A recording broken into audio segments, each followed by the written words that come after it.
So hey anime fans, the series name is What If Naruto Got Harem with 5 Night at Freedy, so let's start the series. It was a gloomy day at the family pizza shop, which was formerly renowned for its magic. A place where the unlikely seemed conceivable and where visitors were taken to a whimsical and enjoyable world. Today, however, was different. The commotion of sirens and flashing lights, the noises of panic, and the scent of smoke and terror overwhelmed the pizza place today. Numerous ambulances, fire trucks, and police cars were parked outside the restaurant. There were emergency personnel everywhere, working nonstop to try to understand what was going on. As his colleagues wheeled a child onto a stretcher, a male paramedic in his medical outfit gave cautious instructions. The young boy, whose hair was short and golden, moaned in agony, his tiny body aching. The paramedic said, "Okay, let's move him," in a steady but urgent voice. The boy's voice was raspy and dry, yet he tried to talk despite the agony. He murmured weakly, My, and extended his right hand in the paramedic's direction. While helping with the infant, another member of the medical staff glanced around, uncertain. She said in a worried tone, "Is this really it? He's the only one?" The paramedic looked down at the boy and nodded solemnly. "There was a lot of blood. We'll leave the rest to the police. Let's get him to the hospital. It's surprising he's still awake, especially with a wound like that." Despite the child's obvious pain, the paramedic made an effort to comfort him.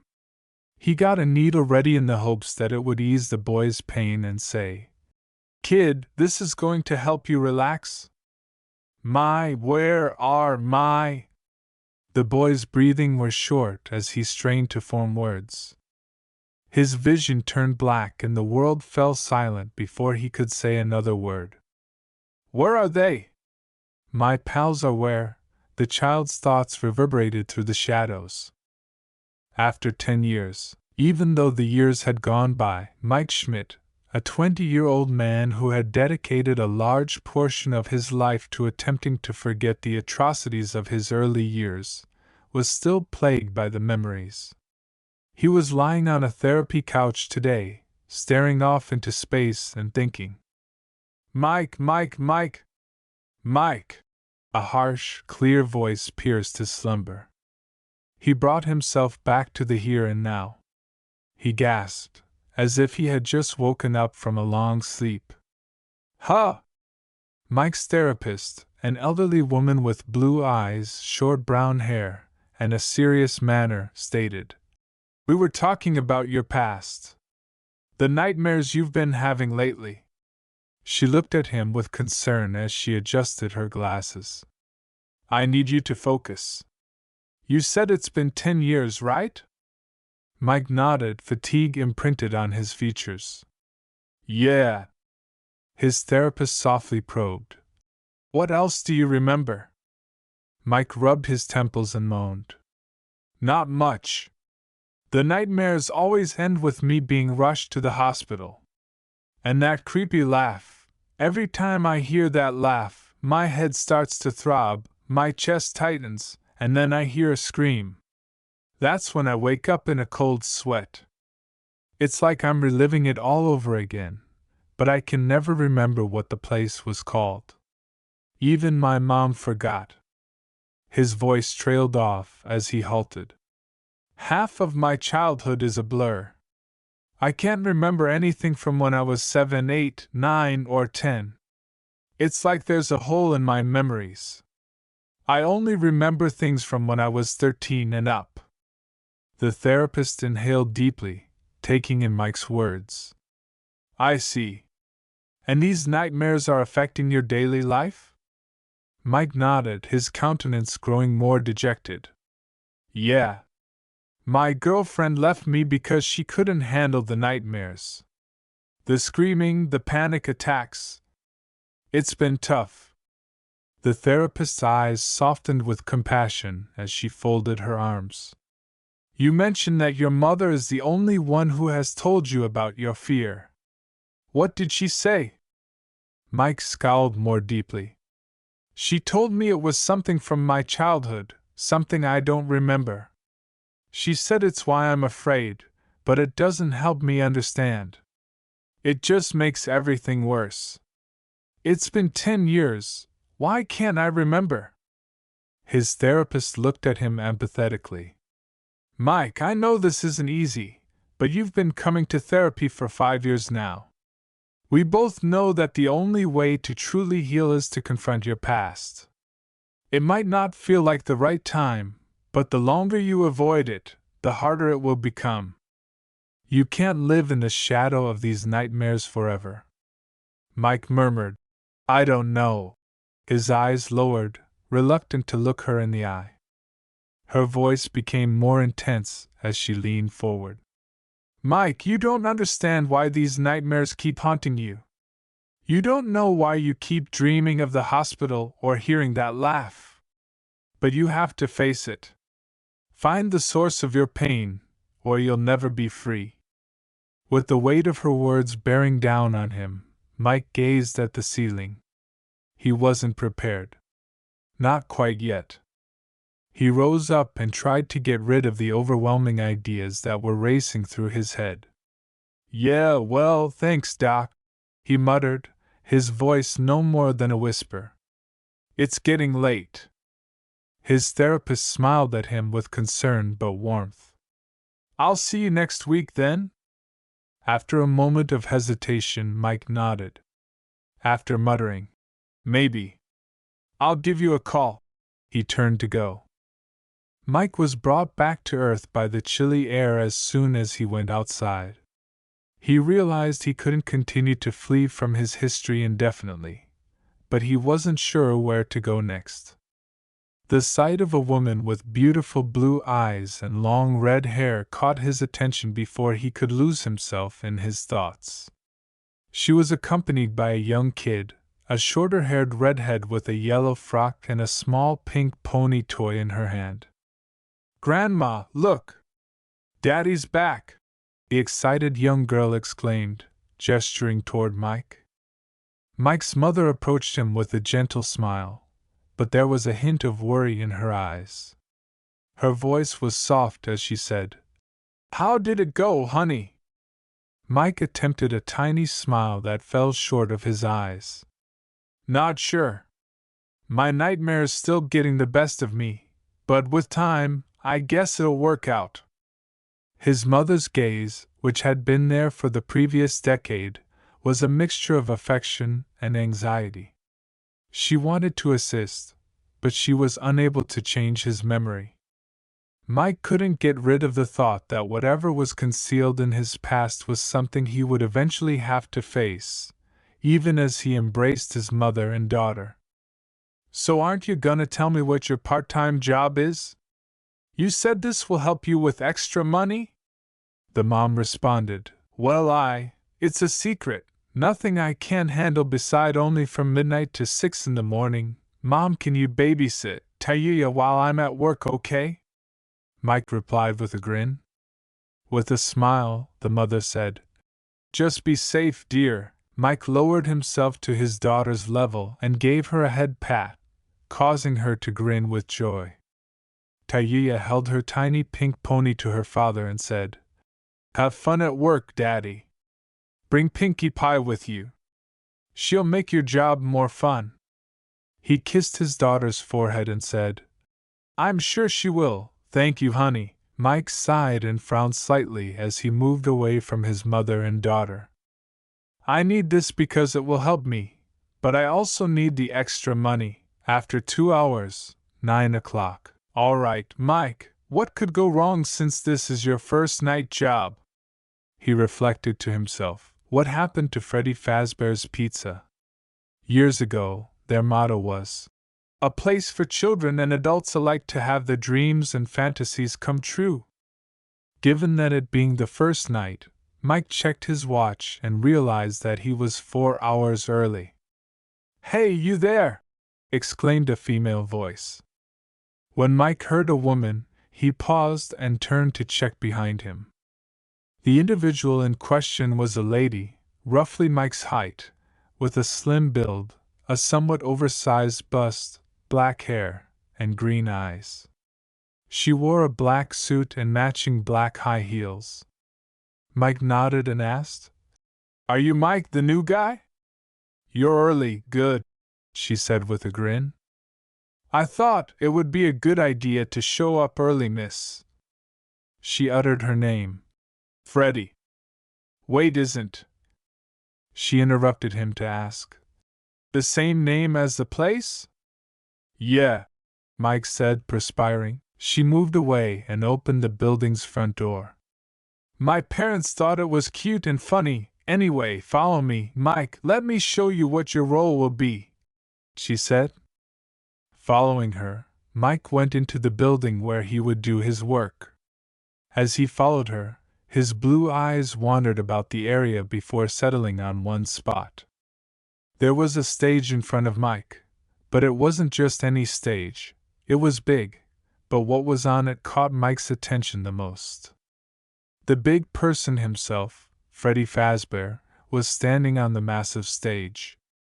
He was the leader and star of his family and group, which wasn't just ordinary bunch, they were animatronics dressed as animals. Freddie was a big brown bear with light blue eyes, a black top hat, and a black bow tie around his neck. He held a microphone speaker in his right paw and stood as like he was going to speak. To Freddie's right was Bonnie the rabbit, a member of his guitar-playing band. Bonnie was smaller than Freddie, had a dark purple fur coat, and her eyes matched the color of her fur coat. She held a long, dark red guitar in her hands, and her face was beaming with friendliness. Chica the chicken, who stood 4 inches taller than Bonnie and was yellow to match her youthful chicken appearance, was on Freddie's left. She had big orange eyes and had a white bib featuring the words, "Let's eat," on it. When Mike saw the three, he couldn't help but smile. Freddie yelled out to him, "Hey, over here!" "Huh?" he asked, turning to see his boss staring at him. "Oh, sorry," he said, hurriedly following along a narrow corridor. Freddie pointed out, "You will be working here." Mike surveyed the area where he would be working on this project. It was a tiny office with a desk filled with several documents and notes, a telephone, and a fan. "So, what's my job here?" Mike questioned his supervisor. His employer grinned slightly before frowning and pointing out of the room, where Mike peered out to see what she was looking to. "Your job." She pointed to a poster of Freddie and the gang and said, "This is the Night Swift Mike." She turned to face him and frowned deadpan. "Your job is to keep an eye on them." He thumped up his boss, who sighed deeply in response. "All right, make sure no one comes here to steal them or mess up the place. Gotcha," he said. Mike sat with a pile of papers in front of him in the dark office. He looked up at the wall clock, which showed that it was almost 11, and felt the old, worn chair groan under his weight. The night was just getting started, and he was feeling uneasy about his first night watch job at Freddie Fazbear's Pizza. Supervisor Freddie shot Mike a stern look as she threw a big book at him. "Yeah, you could say that," she responded. "Since you're here early, I want you to read through this.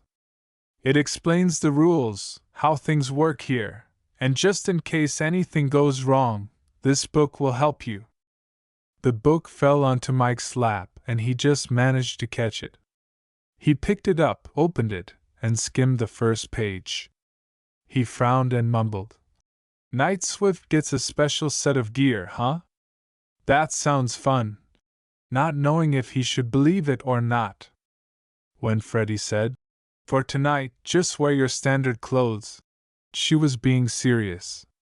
"If you make it through the night without any issues, you'll get your uniform tomorrow."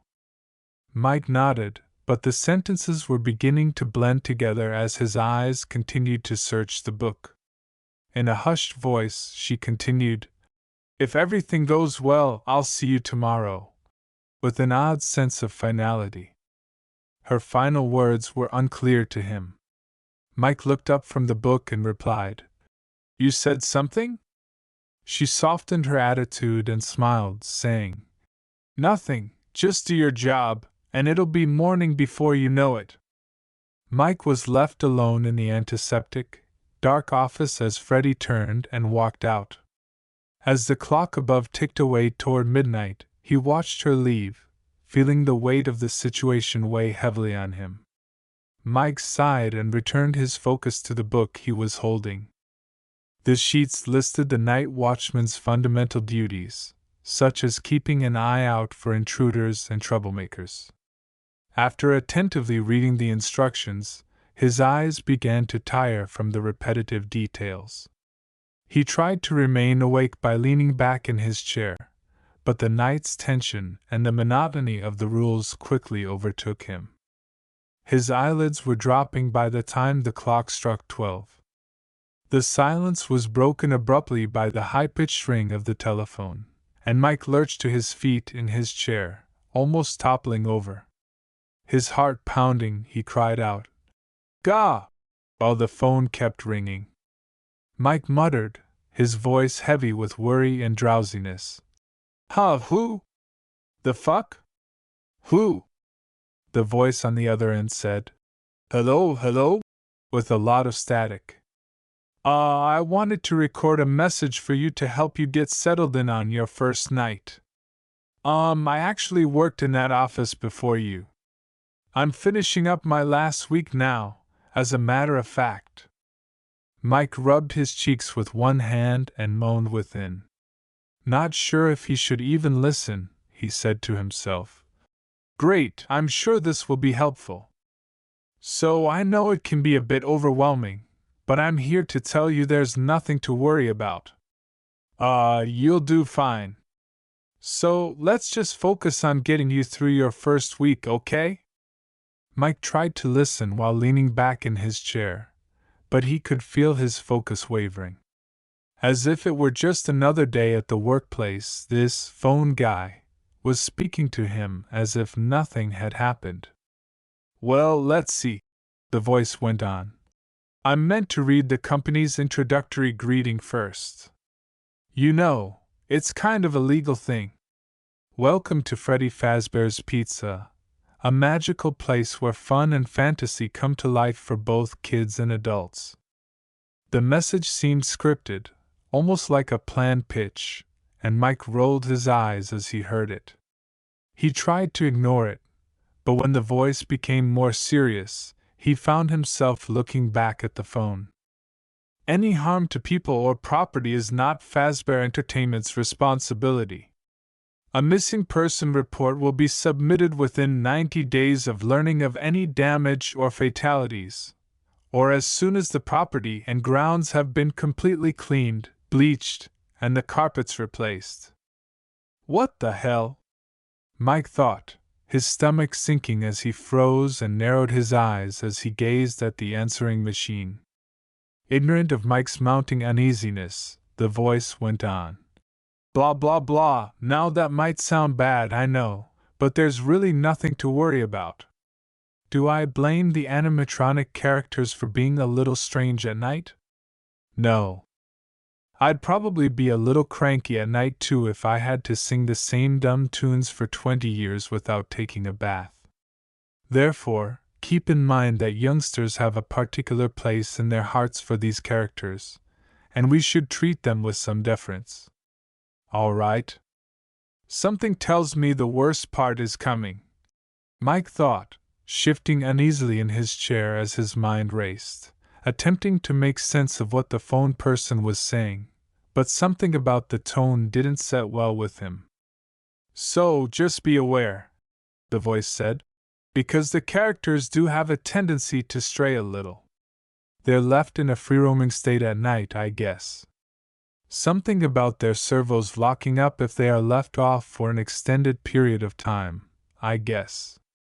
In the past, they were also let to stroll around during the day. Wait a minute, they walk around? Like I'm going to see them moving around here at night? Mike asked, attempting to get rid of the feeling of fear that was growing inside of him as his eyes widened in shock. As though the earlier details weren't enough to make Mike uneasy, the voice went on. And then there was the bite of 87. Yeah, it's remarkable that the human body can function without the frontal lobe, you know? As he attempted to force the bite of 87 from his memory, Mike moaned and felt his stomach turn. That didn't sound good, at all. The voice lowered its pitch and stated, Now, as far as your safety is concerned, the only real risk you face as a night watchman here is that these characters, if they happen to see you after hours, probably won't recognize you as a person. Without the costume, they'll probably think you're a metal endoskeleton. They'll probably try to violently cram you inside a Freddy Fazbear's suit, since that's against the rules here at Freddy Fazbear's Pizza. As Mike's mind fought to grasp what he had just heard, his hand clenched on the armrest of the chair and his blood ran cold as the final statement reverberated in his ears. What the fuck? You could imagine how having your head pushed inside one of those could cause some discomfort, as well as death. Well, if the suits themselves weren't packed with crossbeams, wires, and animatronic devices, particularly around the face, that wouldn't be so bad. Your eyes and teeth would be the only parts of you that would probably see the light of day again when they protrude from the front of the mask. Mike inhaled deeply 3 times, blinked twice, and, "AW fucked my ass," he shouted and cursed. Yes, these items aren't disclosed to you at the time of enrollment. Yes, no shit. However, the first day should go smoothly, and I'll talk to you tomorrow. Check those cameras, and don't forget to shut the doors unless it's really necessary. You have to save electricity. Okay, good night. What the devil? Robots that want to put me in a suit are something I have to cope with. What dash? Mike noticed a sound coming from the left side of the room before he could finish his tirade about his current situation. With his blue eyes wide with panic, Mike snatched the pad and turned to face Freddie and the gang on the center stage. He could only see Freddie and Chica there. Bonnie was nowhere to be seen. Where is Bonnie now that Bonnie has left?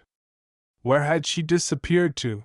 He kept switching between cameras, wondering where the towering, purple rabbit had vanished to. But then it hit him hard, and he looked to his left, where an open door stood in front of him.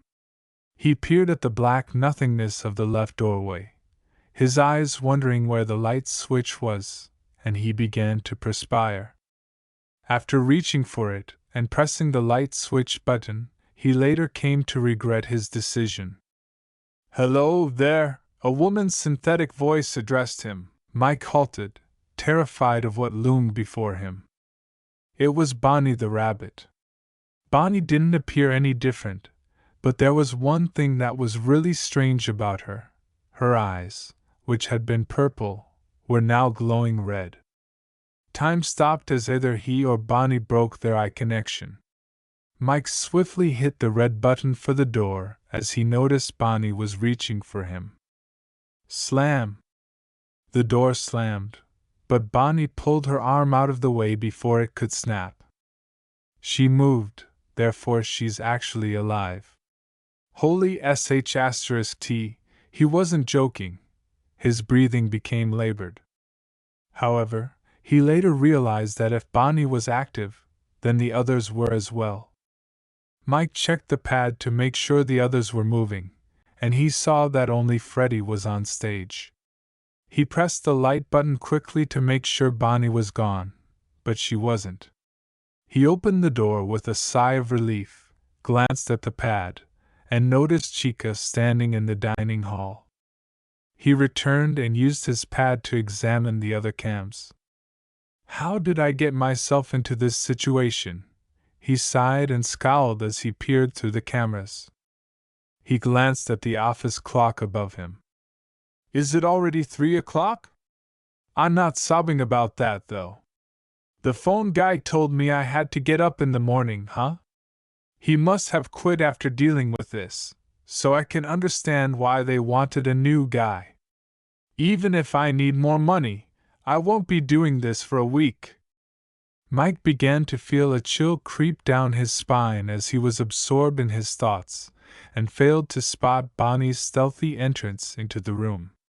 He repeatedly reminded himself, I shouldn't look back, I shouldn't look, I so shouldn't look back. When he looked over his right shoulder to make sure he was there, all he saw was a big set of crimson eyes on him. "R-A-A-A!" Bonnie yelled in his direction. When Mike heard Bonnie yelling at him, his body froze. He had a sharp pain in his chest, he bared his teeth, his breathing became labored, and his eyesight began to blur. He fell to the ground in front of the enormous, hairy robot. After a few minutes of staring at Mike, Bonnie lowered herself to the floor, took hold of Mike's right leg, and began dragging him. Before becoming totally black, Mike heard someone whistling. Ding dong, ding dong. The building was filled with the sound of an alarm, ringing out. Hey, hey, hey, wake up. Well, Mike groaned as he slowly opened his eyes. His eyesight was blurry, but he believed he saw a tall young girl with long blonde ponytails and light blue eyes standing in front of him, staring at him with a smile. A flash vision flashed into Mike's mind, showing the smiling girl in front of him fast changing to a picture of her covered in blood. The horrifying image vanished shortly after, and there was Bonnie staring at him in the place of the young blonde. Mike gasped when he spotted Bonnie, the female robotic rabbit, who gazed at him for around a minute before turning and leaving because Mike was unaware of his position. What the heck? He shouted. Mike discovered himself within what looked to be a Freddy Bear outfit, with the suit covering the rest of his body save for his head. He said, "Oh shit, she almost stuffed me," with a terrified expression on his face. Mike glanced to his right to see the time. It's 6 o'clock.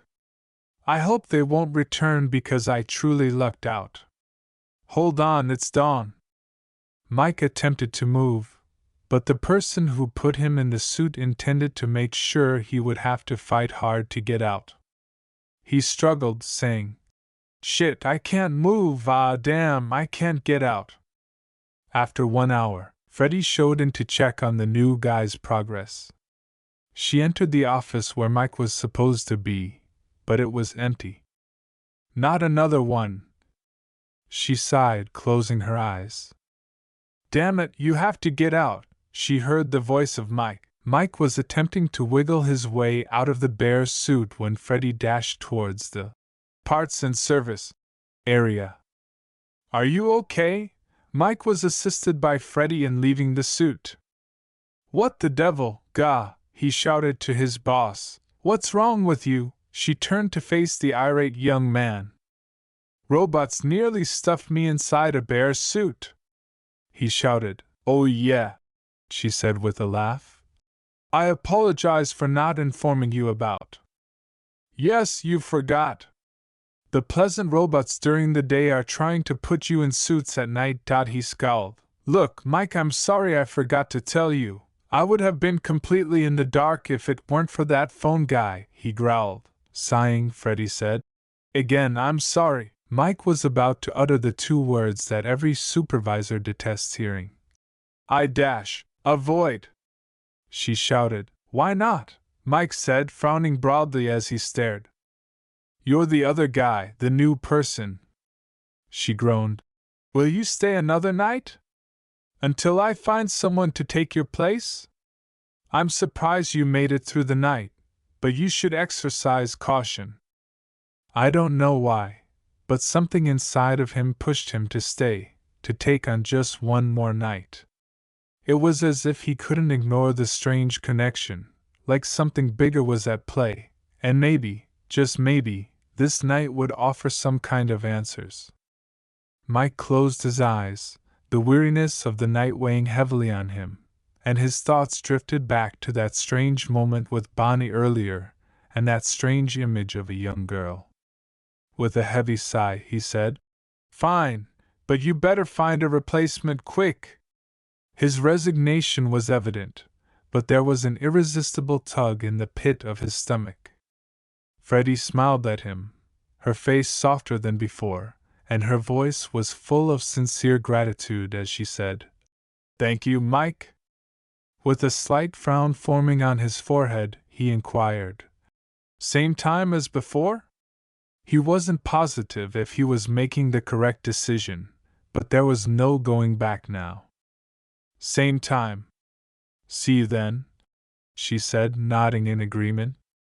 The animatronics appeared almost lifeless, but there was something unnerving about them, something beyond the normal feeling of dread that had accumulated over the hours.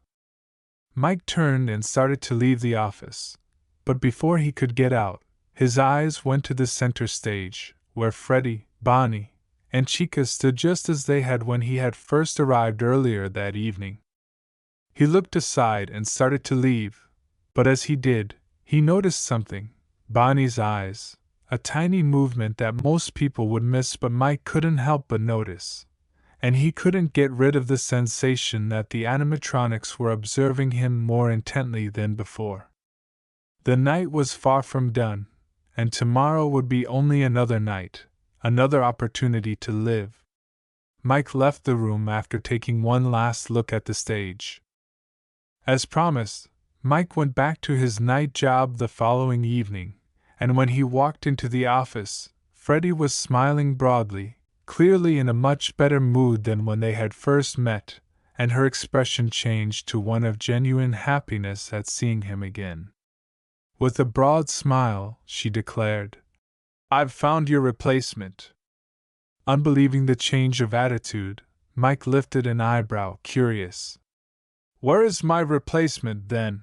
he inquired. "Just get through the night, and we'll meet them," Freddie said in a serious tone. "But Mike, I have to tell you, the second night is where it gets tough. Be careful. They'll be here in the morning."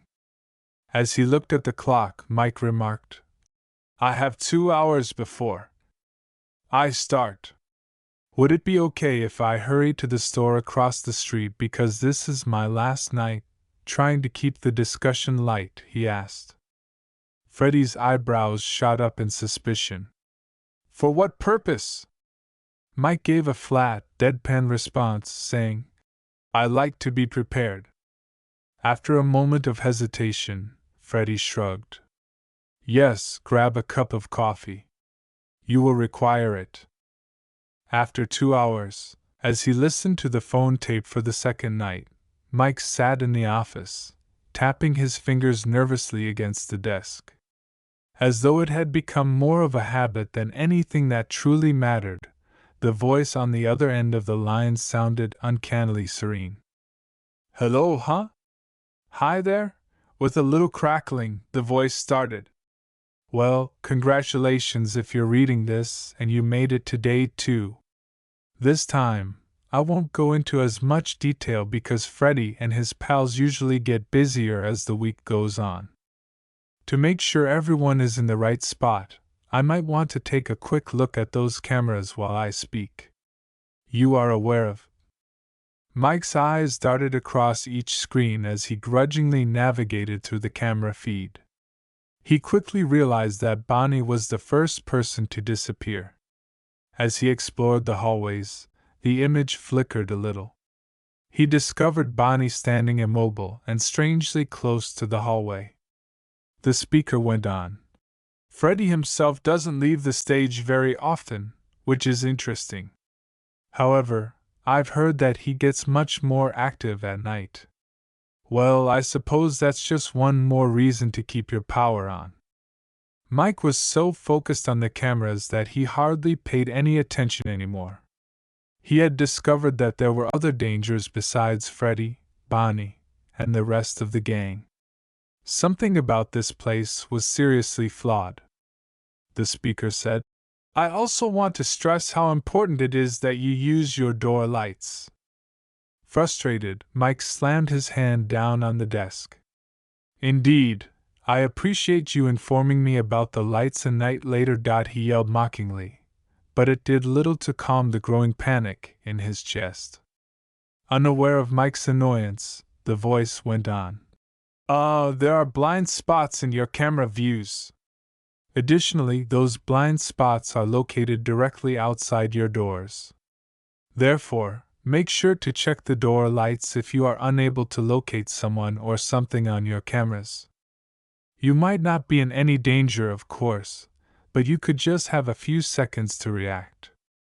I don't mean to imply that.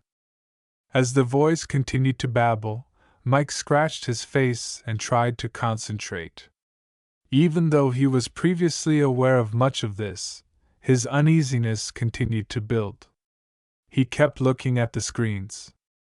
Additionally, periodically check on the drapes at Pirates Cove, the voice said. The character there appears to be special in that if the cameras are turned off for extended periods of time, he becomes more active. I'm not sure why, but I suppose he dislikes being watched. Regardless, you must have everything under control.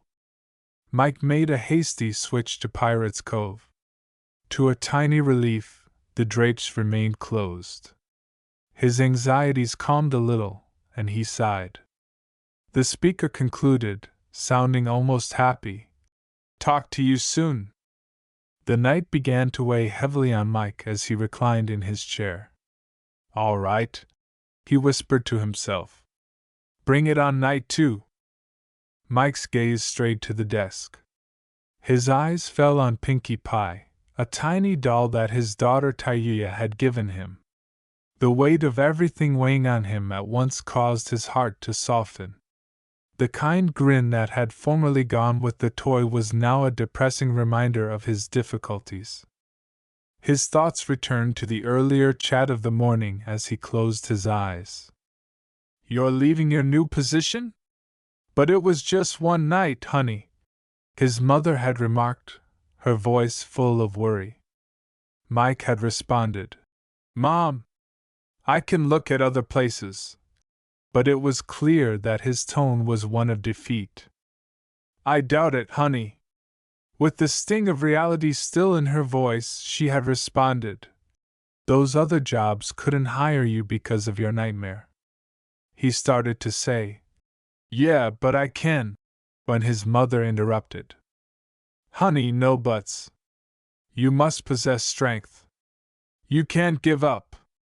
You need this job, honey. So hurry up. Additionally, I'm assisting you in raising Tayuya, but you must prove to them that you are a capable single parent, or else they will return Tayuya to her mother. And oh, he had screamed, his voice beginning to show signs of desperation. I can't let her go. I apologize, but I didn't. No, Mom, it's all right. I simply lost Tayuya's mother to that jerk.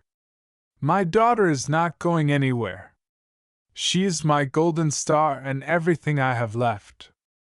His mother had whispered. I know, honey. Get some rest, please. You appear very worn out. He had nodded, but he had said softly to the tiny toy.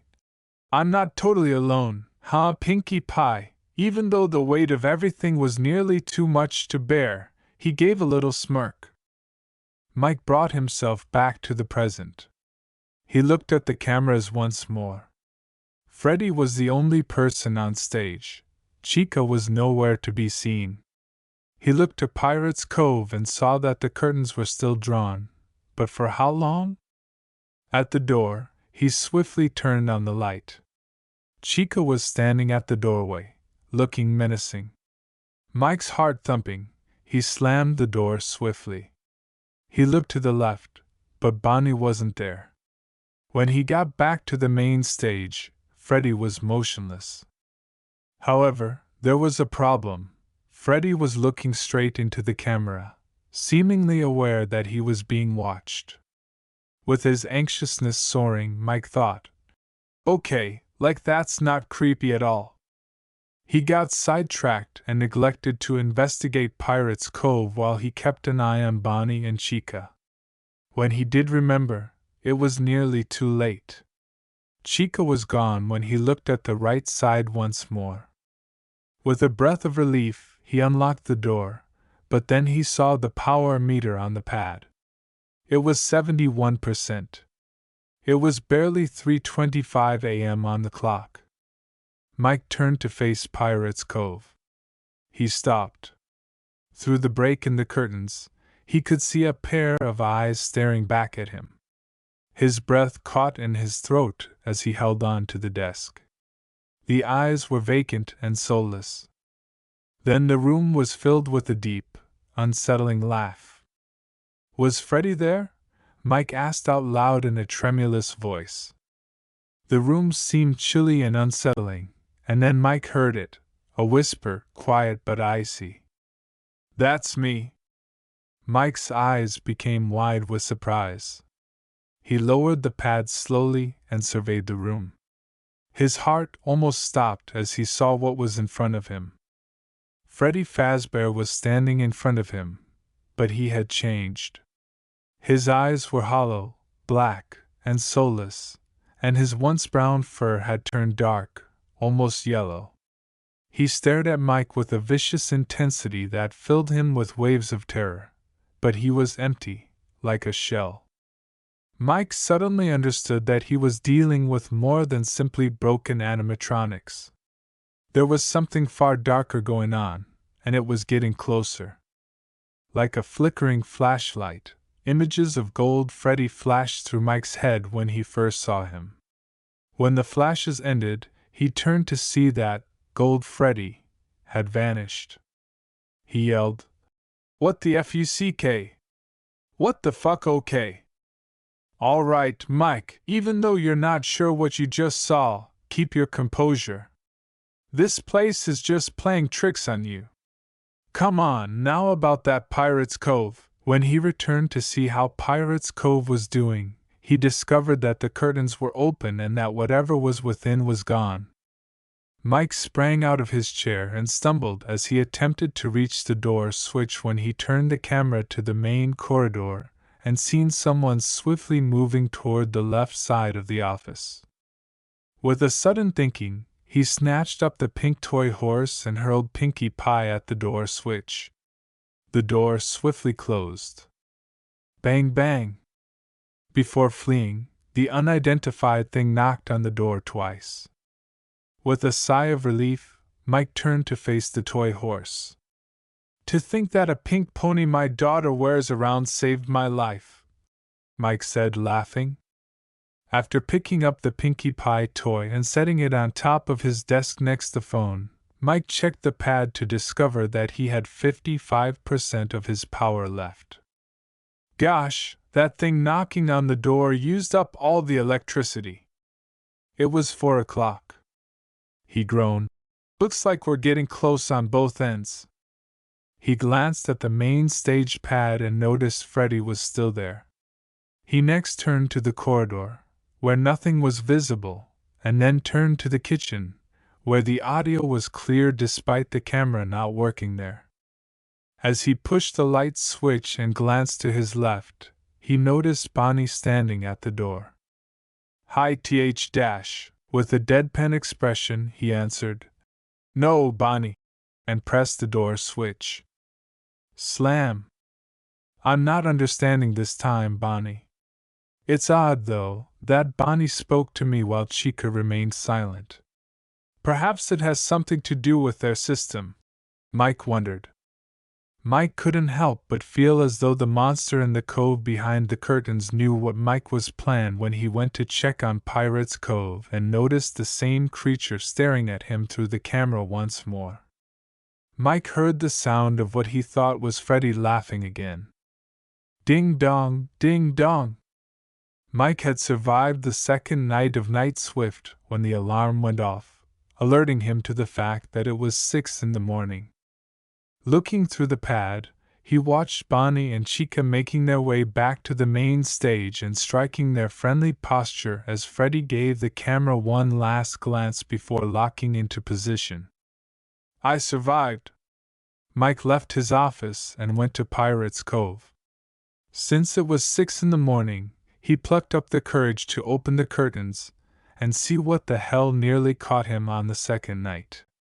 As soon as he did, a wave of pain swept through his head. The creature in front of him was another animatronic, similar to Freddie and the others, but it wasn't a bear, bird, or rabbit.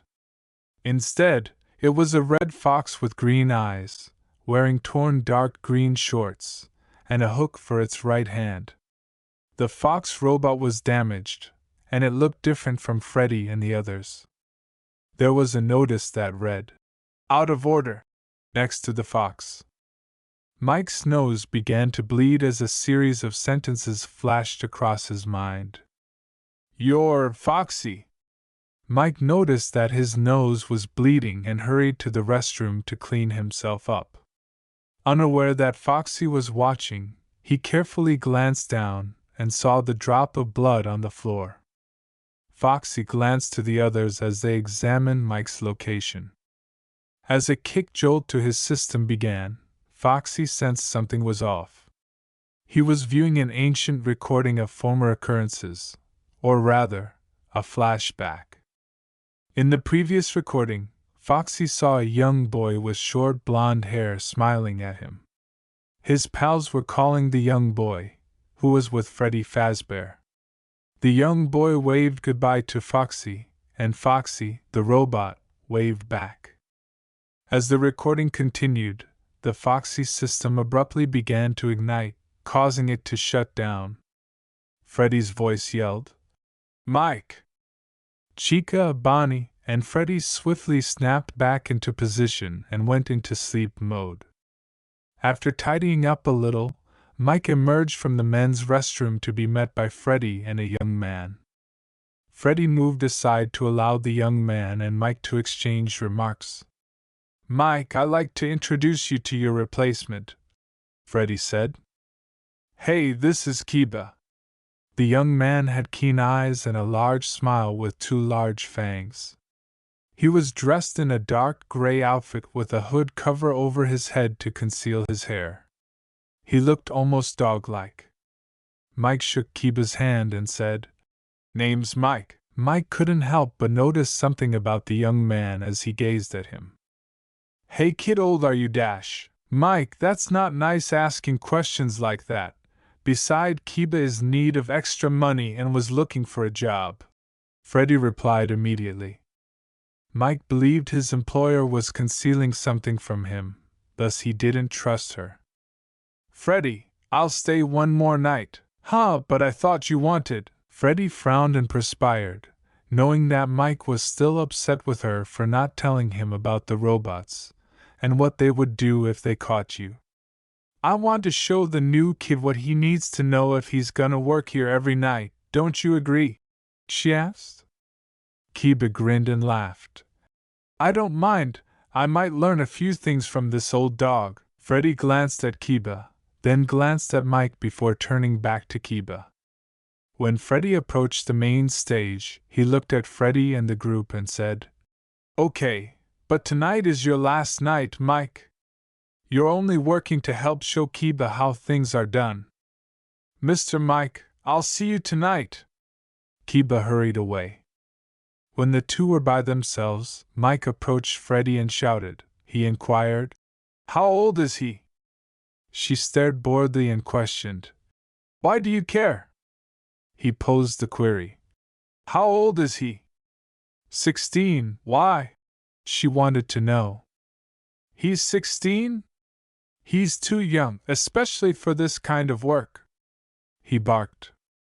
"I know, but his mother and sister are teaching him. He's homeschooled. He wanted to work and I gave him that chance. If you worry about him and Freddy, don't."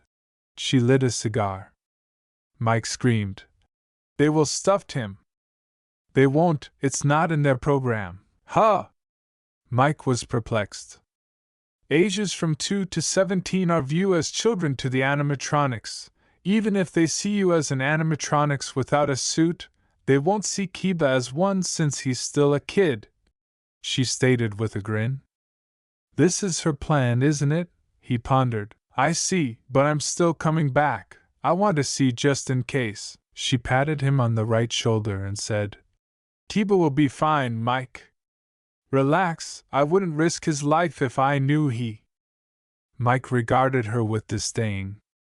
He shook his head, saying, And you're still not letting this go about me not telling you. Okay, what do you want? A date with me or something? She laughed. Actually, that doesn't sound bad, but I want my pay. I did 2 nights for you already and a third on the way, he said. Mike smiled contentedly as she sighed. Fine, you'll still get paid. Mike quickly departed and went home to sleep the following night. Freddie went to Mike's office down the hall and noticed that Foxy's curtains were open. If Mike survived the second night, I'll keep him around. He's also very handsome, she joked. Freddie looked at Fazbear and grinned calmly. Who knows? He might be the perfect party host for you guys. Wouldn't you agree, Freddie? After a few hours, after boarding the bus, Mike felt the strain of yet another long day sink into his bones as he made his way home. Mom? Tayuya? He cried out to his family as he entered the home door, but no one answered. The silence in the home seemed uncanny. As he made his way through the well-known hallways, he tried to comfort himself by whispering to himself, I guess Mom must have dropped her off for school. Entering his bedroom, he gazed at the vacant bed. He stood for a time, buried in his thoughts, then let out a sigh. The sense of isolation that pervaded the space was difficult to overcome. Feeling the pillow's softness against his skin, he sat on the bed and collapsed face first into it. The mattress bounced gently, but he was so exhausted that he hardly noticed it. Mike rolled onto his back, his eyes heavy as he stared up at the ceiling. He was soon overcome by fatigue and dragged into a deep, dreamless sleep. The light in the bedroom flickered and then abruptly went out. Mike didn't notice the shadow over him as the darkness descended. The figure was familiar. It had Freddy Fazbear's shape, but it seemed like a strange mixture of yellow that blended in with the room's darkness. Shadow Freddy stood staring over Mike in silence, his face mournful. With its palm hovering just above Mike's forehead, the dark figure extended its arm. For a few period, the icy touch persisted before fading away silently. The scenario changed in Mike's dream, and he was now standing in front of a birthday celebration. There were 4 kids playing and giggling together. Mike was shocked to see that he was once again a child when he peered in the mirror. There was a big birthday cake on the table, and the celebration was lively with balloons and decorations. Freddy Fazbear and Bonnie were standing next to the cake. However, there was something strange about the 2 animatronics.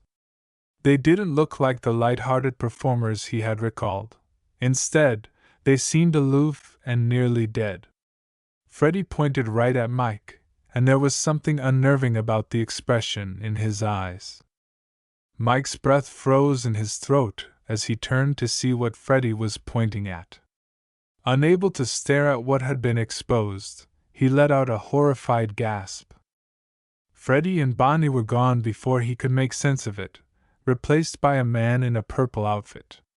He reached out to Mike with a twisted smile on his face and a malicious glimmer in his eyes. "Hey, little buddy, don't be scared," the man remarked in a friendly, quiet voice. As the stranger approached slowly, Mike froze in fear, immobile. Mike stumbled backward, his legs shaking, and landed on his ass with his heart pounding. His voice trembled as he gasped, "Who are you?"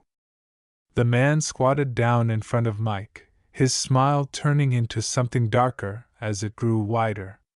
He held up a big, shiny knife and murmured, "I'm just here for our little secret.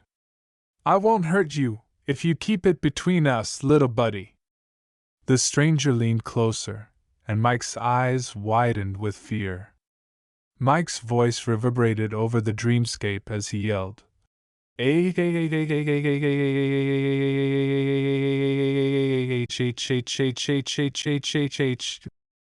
Mike's heart pounded in his chest as he jolted awake. His breathing was rough and irregular as he gasped for air. He needed a moment to collect himself, the nightmare's lingering effects still vivid in his memory. Tayuya's voice reverberated from the adjacent room. "Daddy, Daddy! Grandma! Daddy's having a nightmare again!" Although Mike's thoughts were still confused, he started to notice his surroundings. His gaze narrowed and he noticed his mother standing by his bedside with a glass of water. Although she appeared worried, there was a soft serenity about her. Mike's mother gently said, "Honey, here, swallow this," opening his mouth and inserting a blue pill. Then she gave him the glass of water, which he drank rapidly while his hands trembled a little. She reassured him by brushing his hair back and whispering, "Mike, it's okay. You can rest now." With a hint of worry in her voice, Tayuya inquired, "Daddy's all better now?" Mike saw his grandmother standing close by and blinked carefully as his vision cleared. She was an elderly, gentle woman with a pleasant, caring face. She smiled as she turned to face Mike. Another, quieter, older voice inquired, "Is Naruto okay?" The new woman in the room caught Mike's attention. She was older, her fair skin contrasting with her dark eyes, and her long dark brown hair pulled back in a tidy ponytail. Her face was warm yet worried, and she was dressed simply in a dark skirt and a pink top. Mike recognized her right away and didn't need to inquire who she was. His Aunt Yoshino. Feeling reassured by his family's usual presence, Mike closed his eyes once more. Tayuya placed her tiny Pinkie Pie stuffed animal next to his head. She thought it would offer him better dreams because it was her favorite. "He's Mike now. You have to remember that, Yoshino," Kushina, Mike's mother, remarked quietly, with a trace of melancholy in her voice. Yoshino groaned and closed her eyes, a frown growing on her face. "It's been 10 years, and his birthday is coming up soon. It's hard, Kushina." Kushina nodded, the same sorrow imprinted on her features. "I know, Yoshino. It's been 10 years since everything changed." For a minute, the two women were silent, their minds weighed down by the passing of time and the anguish of memories lost. Then they looked at Mike, seemingly in unison. "Sweet dreams, honey," Kushina whispered as she lightly drew the cover over him and planted a kiss on his forehead.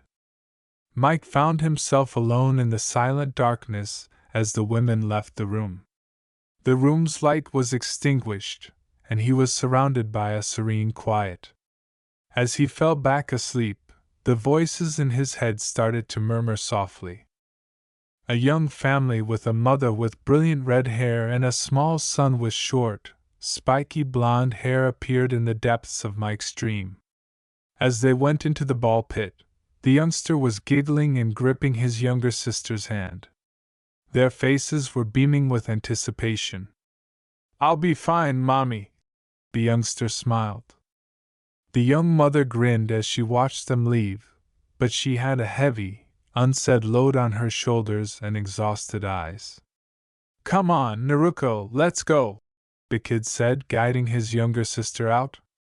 Even though she was only 5, she resembled her brother a lot. She carried a tiny bear toy with a top hat, and her hair was twisted back into tiny pigtails. The mother spoke briefly with another woman in the area. How old was the boy turning that year? The woman inquired.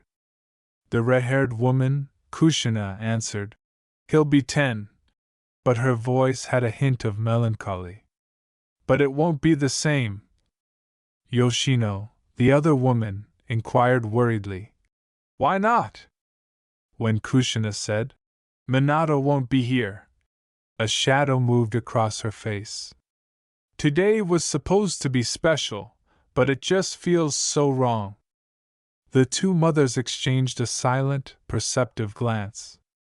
Being a single parent was challenging, and even though they had each other, the loss still hurt. While they were talking, the animatronic bear Freddie Fazbear came up to welcome the two women. Is there anything you need? He said in a kind, amiable voice that was designed to please.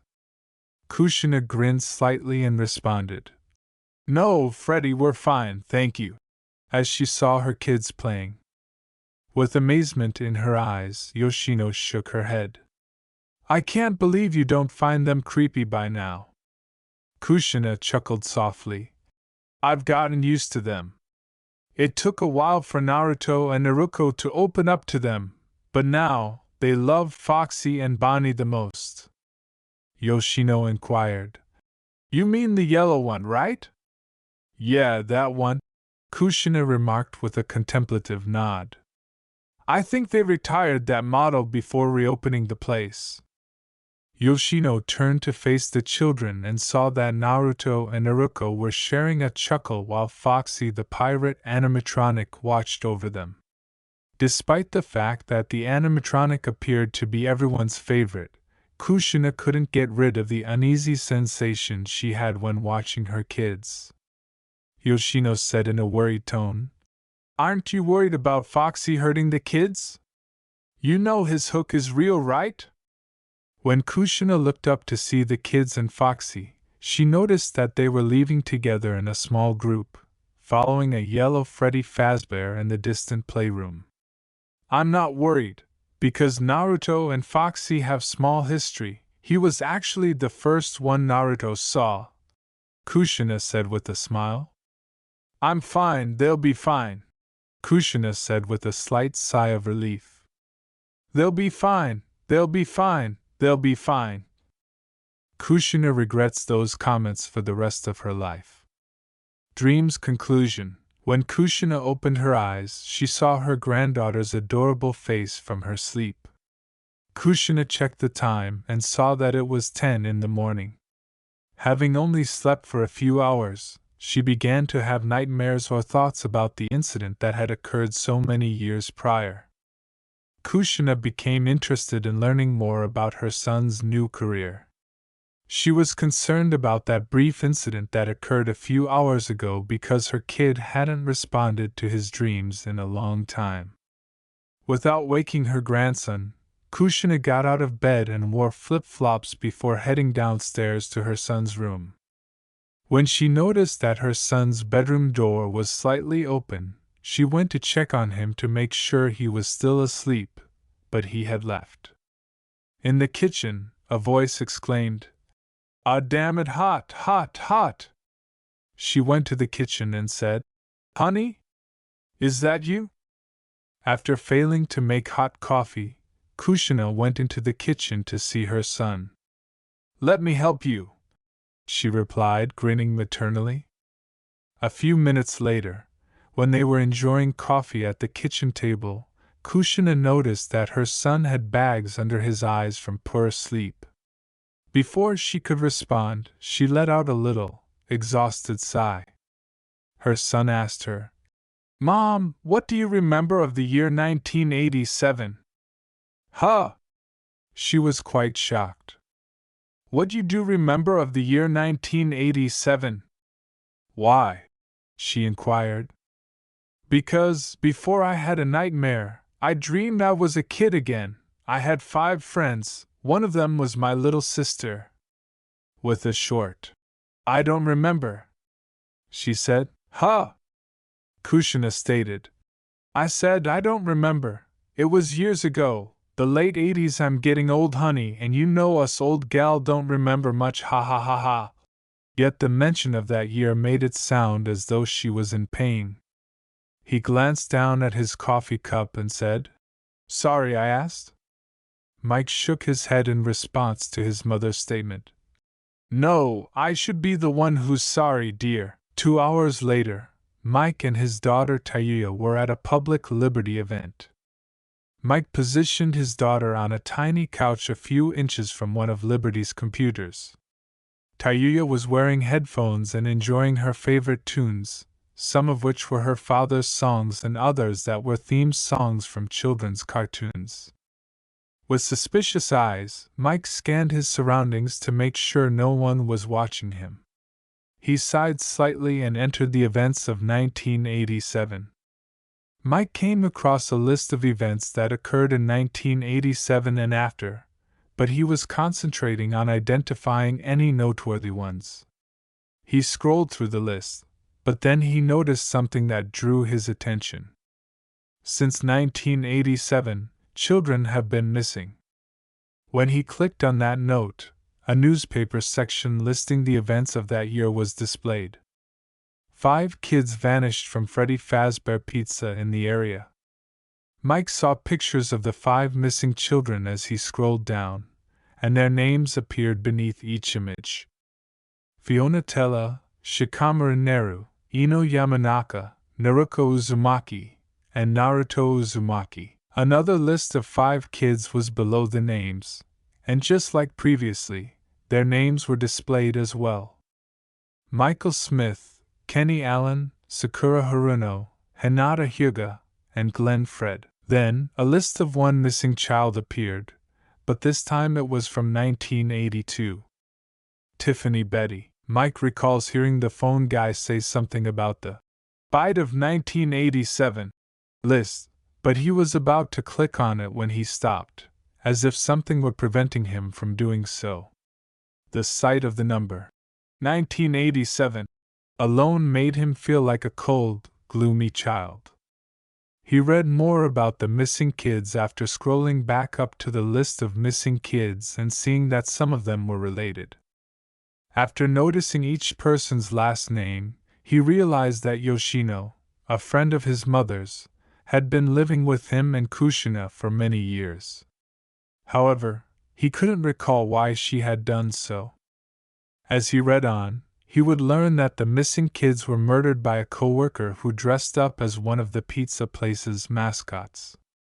The killer lured the kids to the back room and killed them one by one, but there was no evidence that the killer did it because the kids were never discovered. Mike closed his eyes as a flash vision flashed into his mind, showing Freddy Fazbear, but he appeared yellow, almost golden, and he laughed at the sight of kids. Mike felt a headache coming on.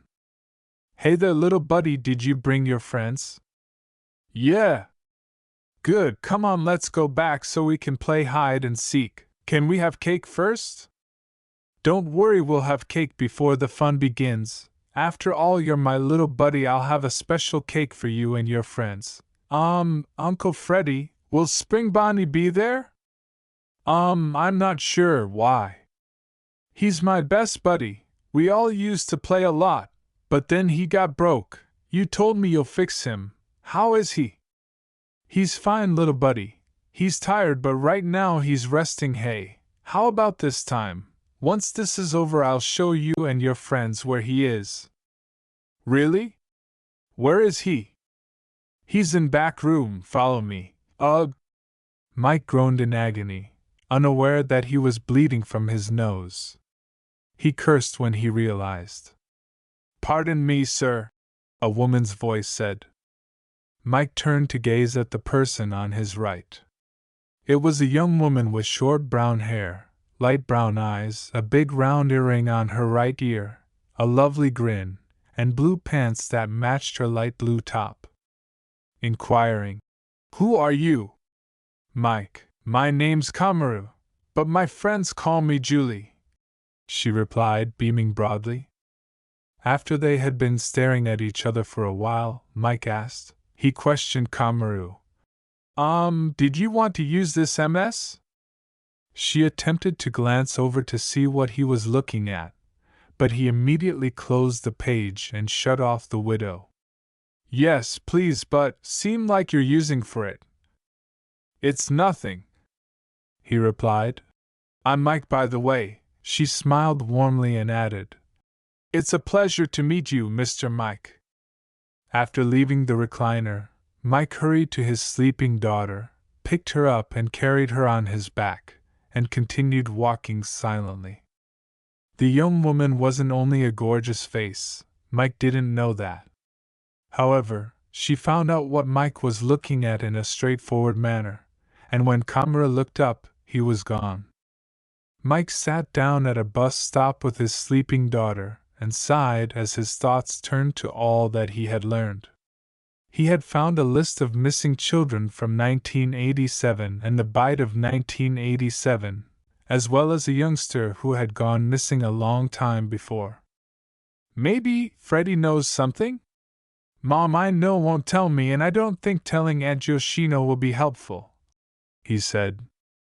When he heard his name called, he turned to find Kamaru in a big black trunk. Mike was taken aback to see a young woman operating such a big car. She's making this amiable offer. Need a ride? Mike remained silent the entire ride, catching Kamaru staring at him every few seconds or so, without giving Mike and his daughter any thought.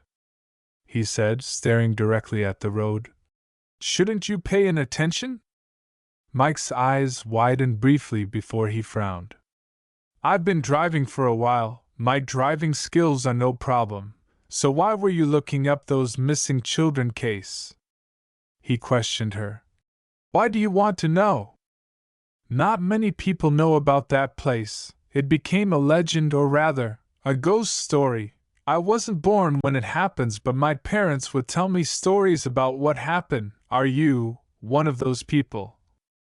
He glared and said, What do you mean, one of those people?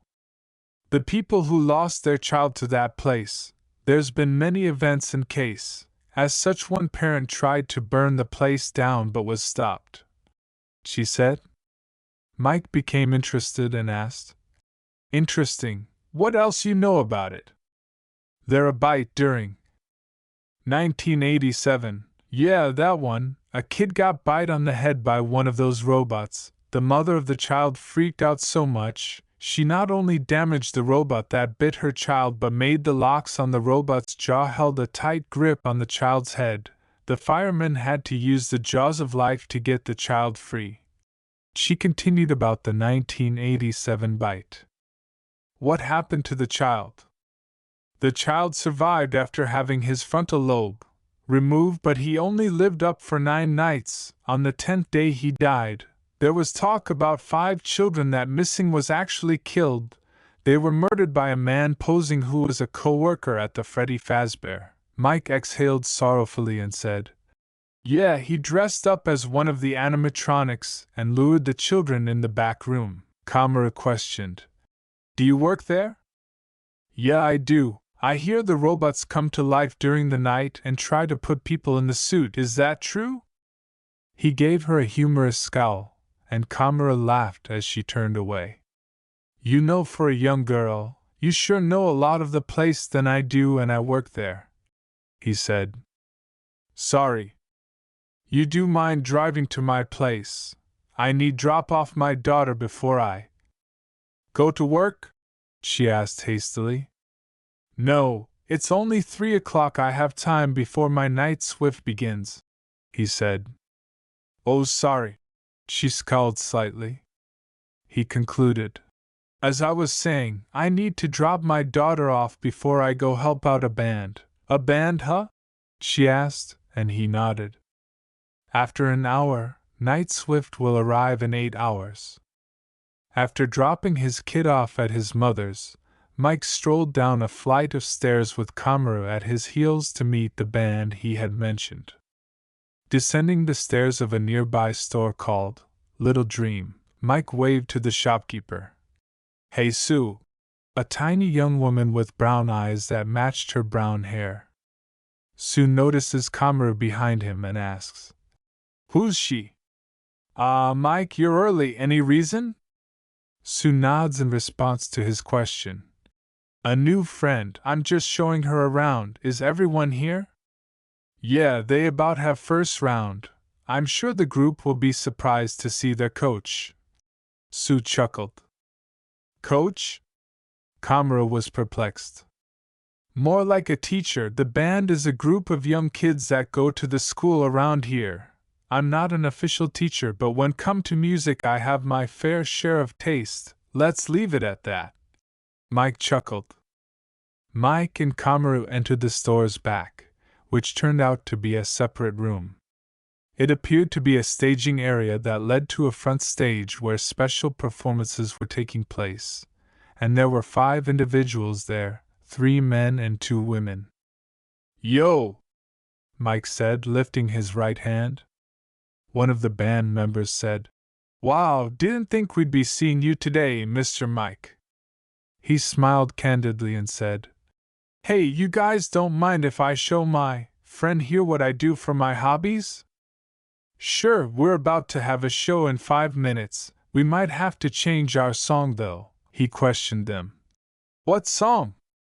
This one here, one of the band members said, passing over a sheet of paper with the song's lyrics. Mike initially frowned but then grinned. He turned to face the band and said, Hey, I wrote it, but I see you had some stuff here, Nate. He turned to face the band's leader. Mike grinned when the band's leader, Nate, said, Well, I didn't want a good song go to waste. Laughing with joy. With a fatherly tone, Mike remarked, I'll sing with you. I'll share one part, and you do the next part. Don't we want to kill your vocal cord now? Yes, Mr. Mike, the group replied. He introduced the young woman, saying, This is Kamaru, everyone. Please call me Julie. She responded, grinning broadly. The group consisted of 5 members. Alan played keyboard, Tim was second singer and also the third guitarist, Al was the female drummer and singer, Ibuki was the second guitarist, and Nate was the lead singer, and guitarist. 5 minutes after the stage was set up, the band began playing music to entertain a group of young teenagers who had just arrived after school. Julie was one of the few people present to listen to the band's music. The song began with Ibuki and Tim playing their guitars slowly at first, but after a little while, Al began to play the drums, and Nate began to sing. There was a brief period of silence following the band's performance, but soon everyone could be heard cheering and clapping their hands. You guys hadn't lost it, Mike said, grinning at the little group with pride and happiness. He was pleased with this youthful group. The band performed for hours on end, both with and without Mike participating in his role as their music teacher. After a short while, Mike departed and asked Kamaru to bring him home, as he had just an hour before midnight.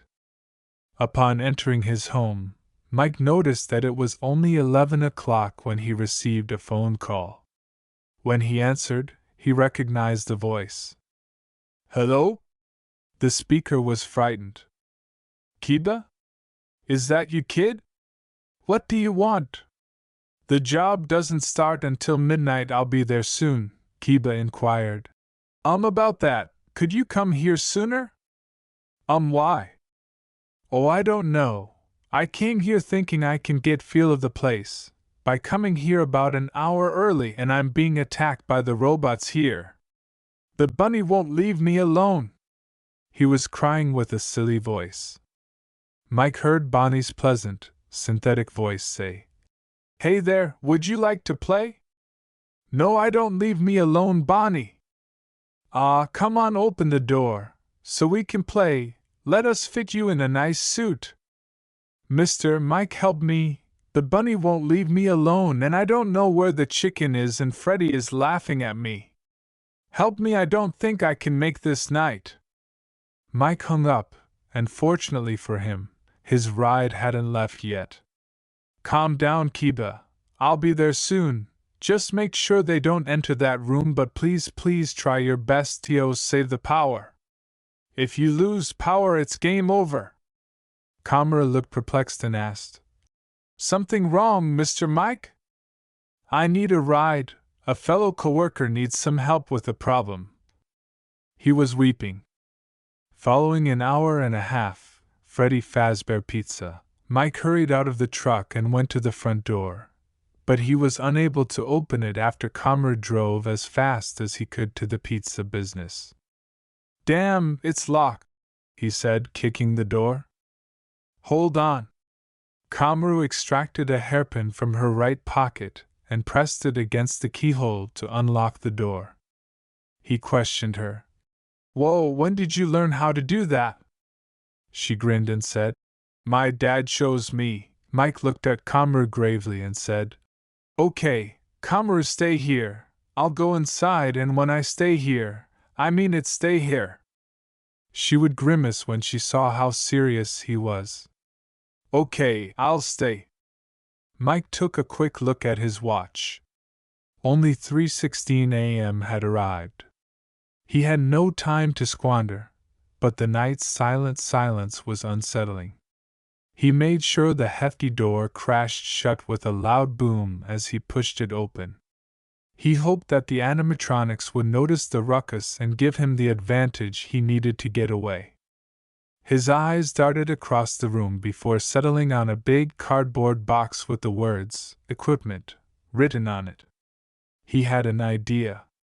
Mike hurried over, slid beneath the box, and laid motionless without wasting any more time. Through the tiny holes in the cardboard, he could just about see. He prayed that the box would conceal him long enough, but his heart was racing as he struggled to regulate his breathing. Mike stiffened as the sound of heavy, mechanical footfall increased in volume. The recognizable form of Bonnie, the robotic rabbit, appeared through the aperture. With caution, she slipped forward, her gaze sweeping the room. Mike gasped in silence as he saw Bonnie pause and hover close to the door. She scanned the room with her keen eyes, looking for any indication of activity. As she stood there, the minutes passed slowly, and Mike could feel his chest getting tighter. Bonnie continued walking down the dim, deserted hallway after what felt like an age. As he tried to calm himself, Mike thought, This is going to be a challenge. Mike started to crawl slowly and carefully, keeping his body as low to the ground as he could while remaining under the box. He kept up his cautious pace, listening carefully to Bonnie's gentle murmur as she walked. It was an eerie sound, particularly amid the tense nighttime calm. Mike, however, froze. Another set of footsteps. Chica was the one. He heard a brief conversation between Chica and Bonnie. Bonnie sounded dissatisfied. Hello, Chica. Who created that noise, and did you find them? Bonnie inquired in a robotic yet strangely serene tone. When Chica shook her head, Bonnie let out a frustrated sigh. How about that exoskeleton in the office of the night watchman? Bonnie questioned, cocking her head slightly as though she was thinking about it. Bonnie's eyes followed Chica's as she gestured toward the office. When Mike recognized that the exoskeleton they were talking about was Night Guard Kiba, he stiffened. The office door was securely shut. Dude, you're not coming in here. From the opposite end, Kiba's voice could be heard, his tone desperate. Mike had a surge of anxiety and rage. My ass, they won't attack him, he thought resentfully. He knows if he keeps this up, he'll drain the power, right? Bonnie, intrigued, sighed in response. That must be a brand new exoskeleton. Then came Chica's voice. Foxy is growing weary of waiting. I'm just waiting for the power to go off. Freddie added. Bonnie thought. I wonder what happened to the other exoskeleton. The other one was older, but this one looks different. It must be a different model. Chica shrugged. Seemingly bored with the workplace, The two animatronics carried on their talk before making their way to the restroom and kitchen rooms. Mike released a breath he hadn't known he'd been holding while still concealed behind the box. After waiting for the sound of their footsteps to subside, he removed the box and cautiously made his way into the open office. He saw Kiba just as he was ready to strike. His eyes were wide with terror as the young man crouched over the control pad. He wore a light purple shirt and slacks that matched his dark purple uniform. Kiba was astonished when Mike softly whispered his name. He hurriedly pushed a button, trapping Mike's right foot as the office door slammed shut.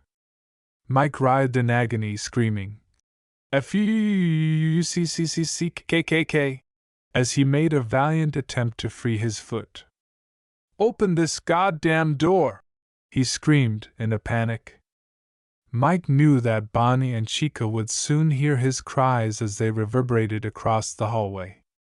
He had no idea, though, that something else, a much more menacing presence, had also been alerted by his screams.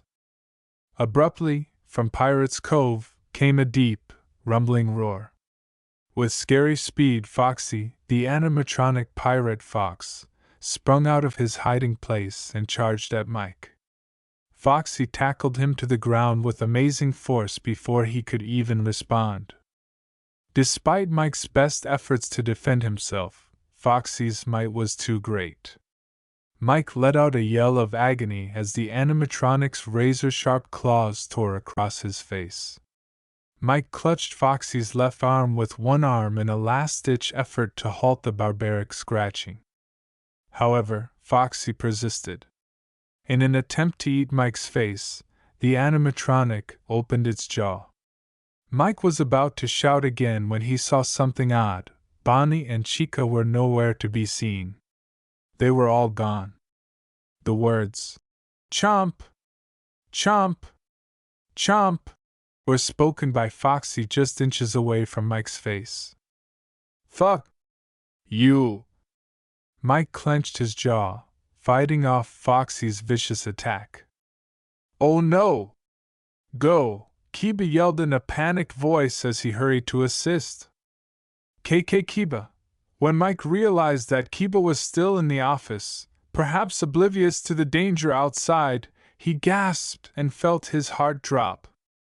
With scary ferocity, Foxy's fangs suddenly clamped down on Mike's shoulder.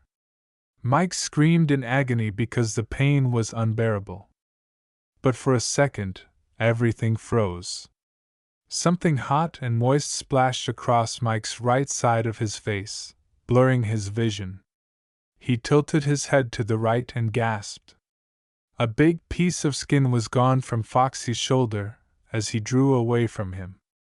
Then Mike was horrified to see Bonnie and Chica pulling Kiba down the hallway, their mechanical grips holding him fast. "No, it can't be, no," Mike said as the truth hit him hard. Shivers ran down his spine as a deep, icy voice reverberated in his head. The voice, which seemed to emerge out of thin air, said, "It doesn't have to end this way, Mike, or should I say Naruto? Who are you?" Mike whispered, his voice shaking with terror, his heart pounding. "We were friends once. No, we are still friends. Before you fall to this fate, let us have a chat with our friends, shall we?" The voice without a body replied. Mike found himself in a bright flash of white light in a small room with a small table for 6 people, pictures of children's drawings all over the walls, and a birthday cake in the center of the table. But something wasn't right. There was blood on the cake, and the words on the cake said, "Naruto, happy birthday." The 5 young children seated at the table wore masks to conceal their faces from Mike's view. Based on their physical characteristics, Mike estimated that the youngsters were at least 10, 9, 8, 5, and 7 years old. There were 3 girls and 2 males. The youngest of the group wore a Foxy mask, the female next to him wore a Bonnie mask, The first boy wore a Freddy Fazbear mask, the second lad wore a mask that looked like a joyful clown, and the girl next to him wore a Chica mask. The boy in the clown mask said, "Naruto, you made it. We've been waiting for you for a long time." Mike questioned the group. "Who's Naruto? Do I know you?" He didn't know who he was, and hearing Mike's words was like having a giant kitchen knife pierce their bodies. The Chica mask-wearing girl continued, "Naruto, your name is Naruto, and you are our friend. This can't be. I'm Mike. My name is really Mike, right?" He appeared terrified and confused, and he felt that he ought to know these kids. "No, you're Naruto. I remember who you are, and so do they. I never forget a face, especially with eyes big as yours," the child responded with a chuckle. He questioned them. "Why am I here?" "Because we're sick of waiting. It's almost time," said the girl in the Bonnie mask. He questioned them. "What does this have to do with me?" "You are the only one who can set us free," said the boy with the scary mask. "Why me?" he repeated. "Because you were there when it happened. You saw the truth and only you can free us. You forgot us once, but I've made sure you would never forget us again," the child with the clown mask added. Mike screamed angrily. "Wait, are you the one giving me nightmares?" Mike's eyes glowed with rage as he trapped the child against the wall after grabbing him by the throat. "Do you know what it's like to have that nightmare for over 10 years? I'm a single father who nearly lose his daughter to foster care. The woman who birthed my daughter died during childbirth. My girlfriend left me because of these nightmares. This nightmare's driving me insane. It's affecting my health," he shouted. "I'm sorry for causing this much pain, but it was needed." "Needed for what? Could you haunt someone else?" "Why me? Why, I hate seeing that nightmare again and again. Each time I see more and more dash." When the clown mask-wearing boy reached a point of rage, he abruptly changed shape. He became tall but extremely thin, and his face transformed into a mask that would always be in a happy face position. He took Mike by the throat and held him high in the air for a brief moment before confronting him. "Because it wasn't by my choice, you were chosen. You were needed. You are our only hope." The youngest member of the gang, the girl with the foxy mask, yelled, "Tommy, let him go!" When Tommy, also known as the puppet, released him, Mike gasped for oxygen and went to his knees. The young girl rushed to check on him. Mike noticed a new face standing next to him to his right. It wasn't either of the kids or the puppet, but a young girl with short blonde hair, about 11 years old, wearing a yellow button-up shirt that matched her yellow skirt.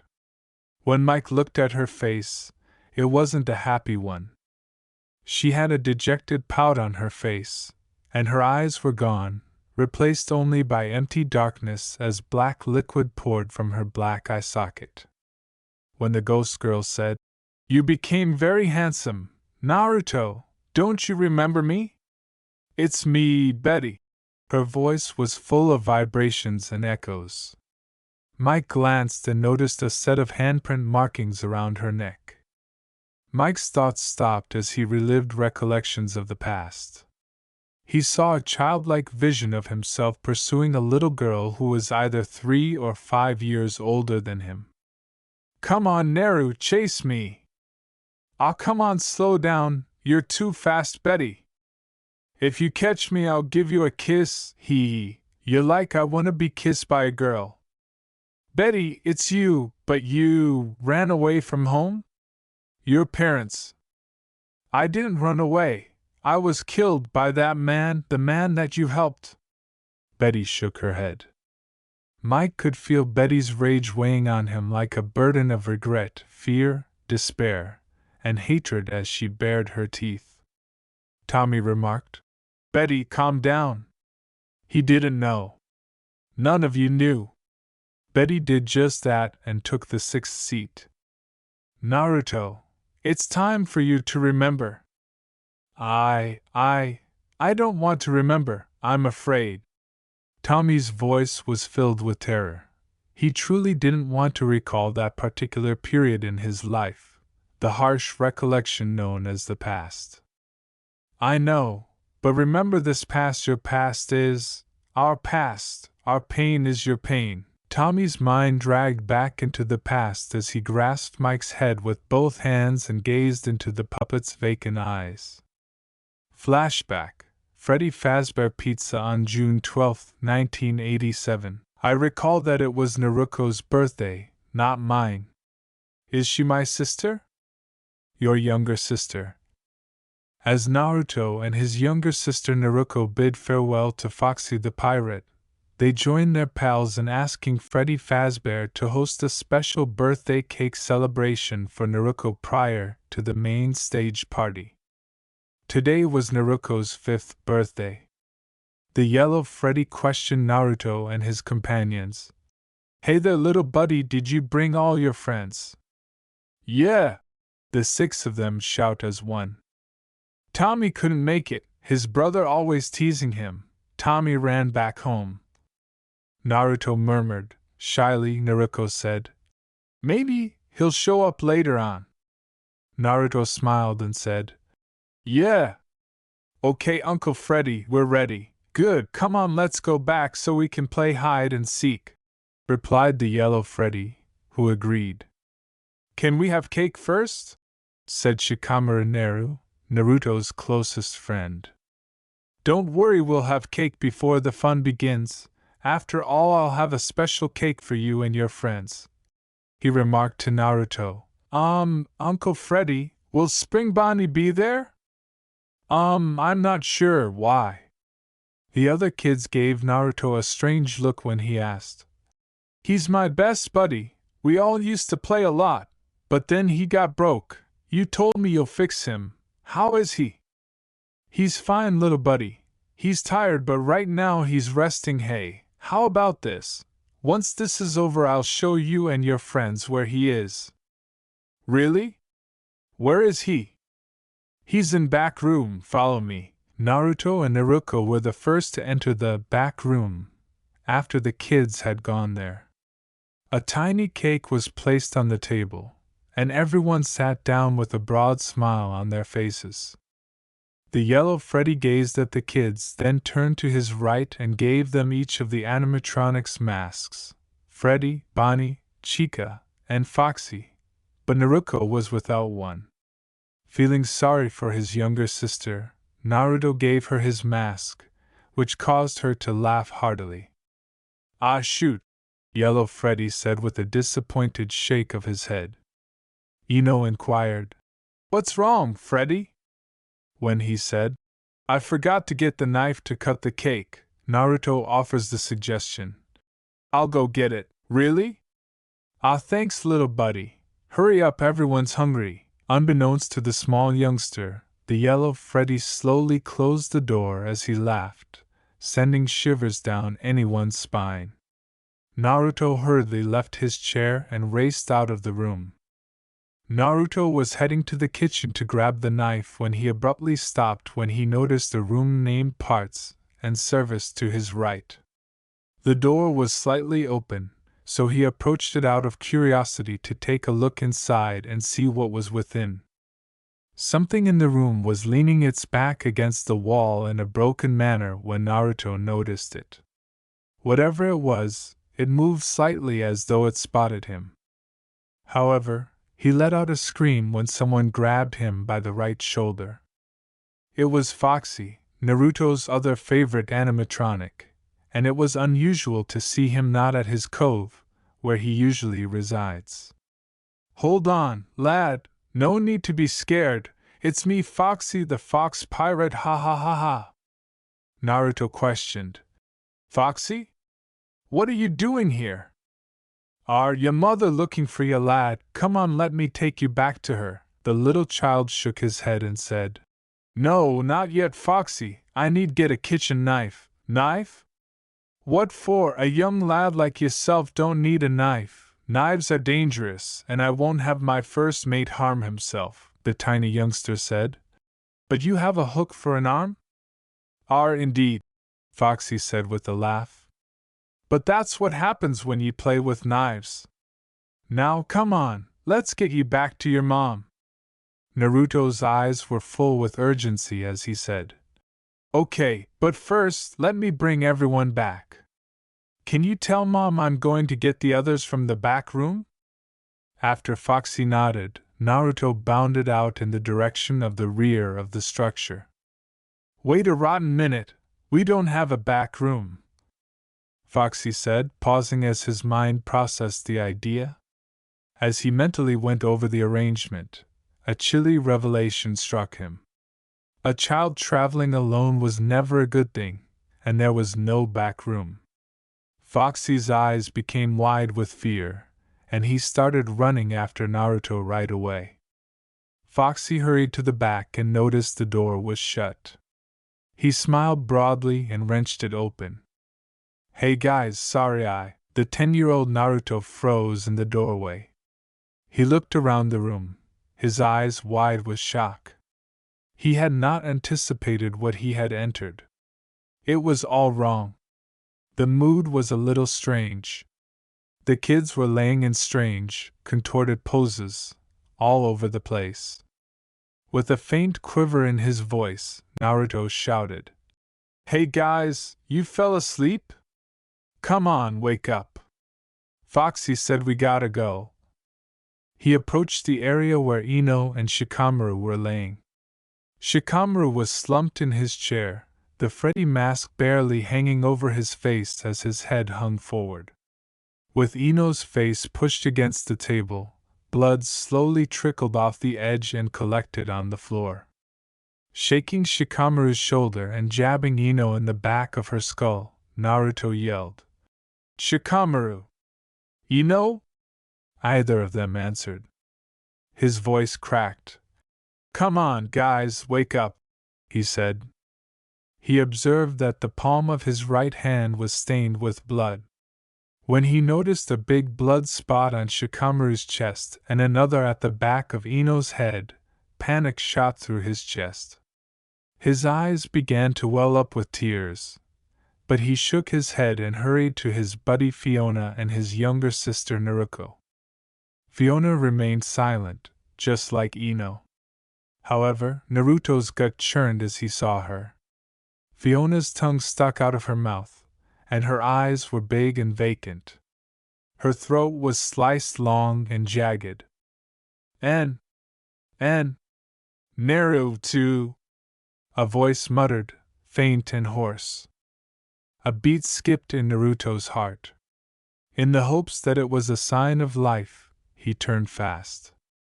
He believed that Naruto, his younger sister, was still alive. Naruto spoke in a painful voice. You made it back. Naruto knelt next to her and questioned frantically. Naruto, are you okay? Naruto trembled as she said, It hurts, it really hurts, with tears streaming down her cheeks. With a feeble grip on her brother's hand, the 5-year-old murmured, My neck hurts, my stomach, please, make the pain go away. I'm scared. Squeezing her hand tightly, Naruto clasped it in his. Seeing his younger sister in such pain broke his heart. He tried to reassure her by saying, It's going to be okay. Everything's going to be okay. I'm going to get Mom. She'll make the pain go away. Promise? Naruto asked in a voice that was almost audible above a whisper, clearly terrified. In response, Naruto forced a smile despite his own tears. I promise, he said. I wouldn't lie to you. The words, Don't leave me alone, please. I'm scared, it hurts so much. From Naruto devastated Naruto. Naruto held her hand closer and comforted her. I won't leave you alone. I promise. I'll help all of you. I won't go back on my word. I always keep my promises. Naruko's teary eyes became somewhat brighter, and a faint smile appeared on her face. Then, however, her eyes grew wide with fear. She screamed at the top of her lungs, "Naruto, run!" and used what power she had left to push him away with her tiny frame. When Naruto turned and saw a tall figure hurrying toward them, his heart beat with terror and anxiety. The man's face was contorted in craziness as he grabbed a big kitchen knife.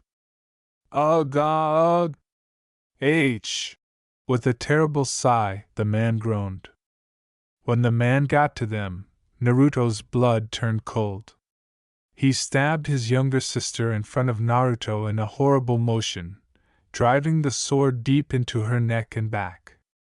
The world appeared to slow down as Naruto's eyes widened in fear, and blood spilled everywhere. Inwardly, Naruto cried out, "No, no, no!" as shock seized his body. He was immobile and unable to respond. The man grinned twistedly down at Naruto. When he said, "Hey there, little buddy," his tone was sickeningly sweet. A stinging pain in Naruto's chest caused his eyesight to blur. A huge red stain was growing across his shirt when he looked down.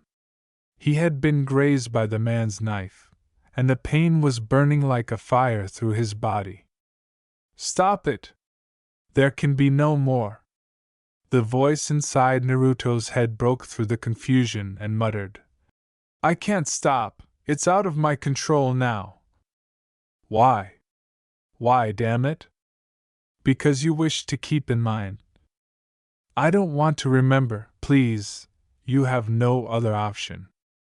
"Now don't cry, little buddy, I'm sorry you had to see your little friends like. I found the knife, but I kind of slip up. Mistakes happen. Now I want you to keep shh about this, okay? I won't hurt you, little buddy, it'll be our golden secret," the purple-clad man said. The purple-clad man waved his right hand in front of Naruto, but he received no response. Naruto felt his world fall apart. His friends and younger sister had been killed by this man.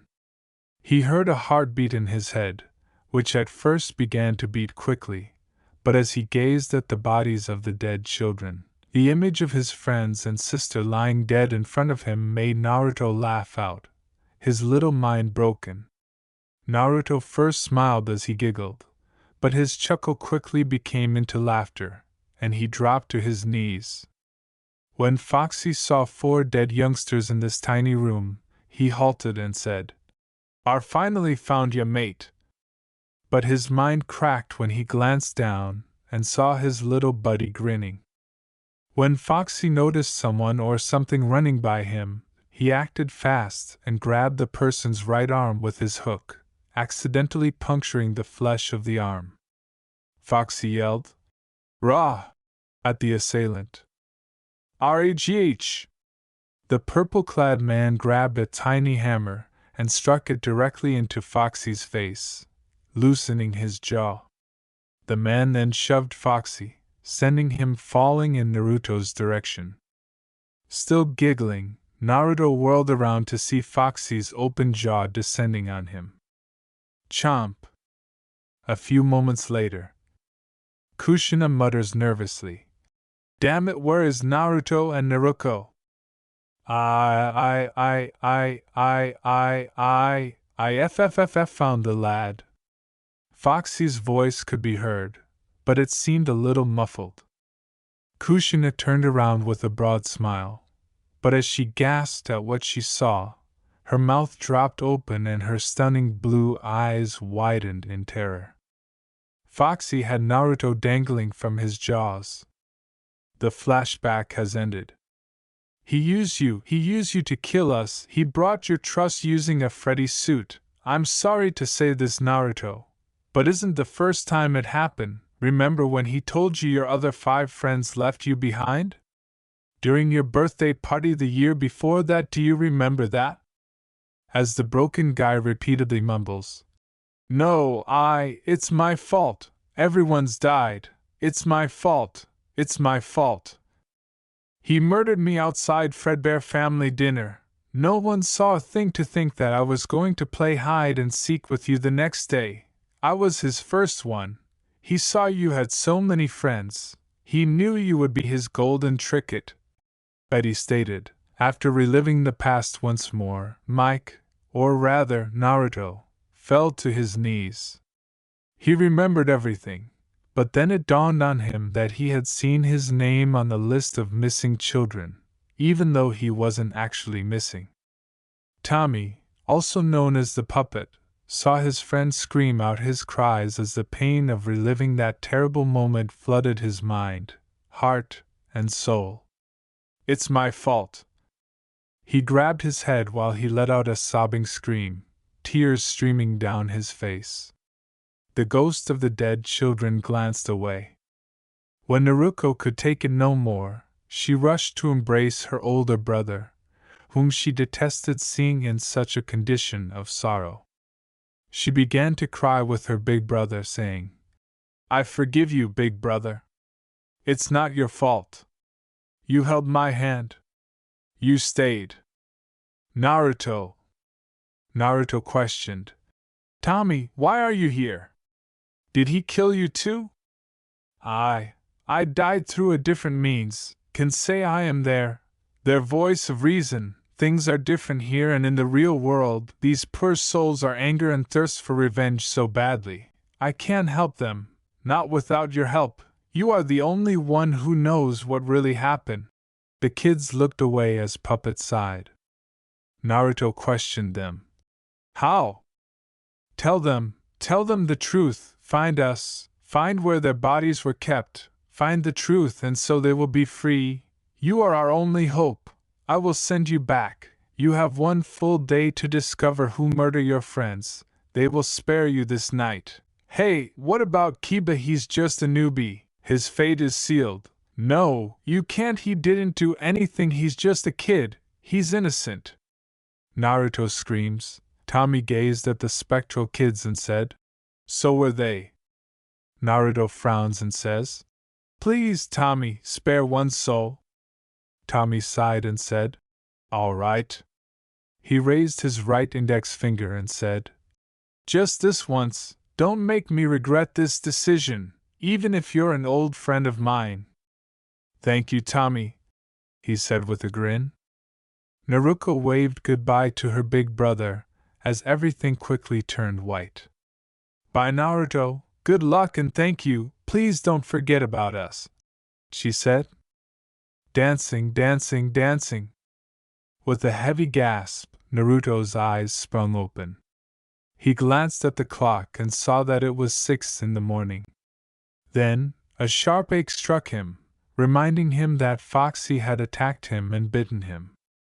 After pushing Foxy away and using his left hand to cover his bite wound, Naruto got up from the ground and realized that Kiba was going to be stuffed into a Freddy costume. But he could hear Kiba rushing out of the parts and service room. When Naruto groans, Kiba, wait! Kiba rushed to his mentor and asked, Oh, Mr. Mike, you are okay? He moans in agony, his right shoulder bleeding profusely. Yeah, I'm fine, just needs some first aid. Damn, Foxy really bit the shit out of me, ugh, he says. Let's get out of here. 1 night is enough for me, Kiba grumbles. After closing his eyes for a while, Naruto came up with an idea. Kiba gave him a, Are you insane? Look as he said, Hey Kiba, you did okay out there for your first night, okay?